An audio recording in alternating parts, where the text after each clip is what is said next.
and welcome to another video. Today we are going to be looking at one of the new features from the Salesforce Summer 22 release, the ability to customize and filter related lists in the Lightning App Builder, potentially one of the most significant user interface changes happening in this latest release.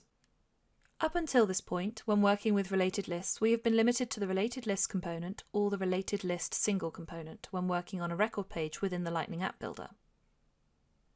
Because of this, all records of a certain object were grouped together, even if these records were of different record types and therefore had different page layouts and field requirements.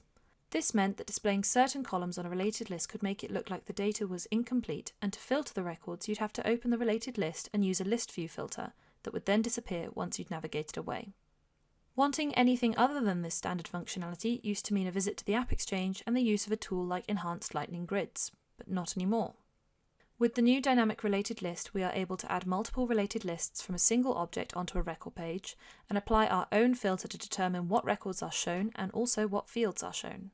Meaning, for example, we can now easily split our opportunities into separate related lists so that we group our open opportunities together and our closed won opportunities together, whilst displaying different fields for each. The process is simple. Simply drag the dynamic related list component onto the page, specify your object, fields, and filters, and you're away, a user interface that you're more in control of than ever.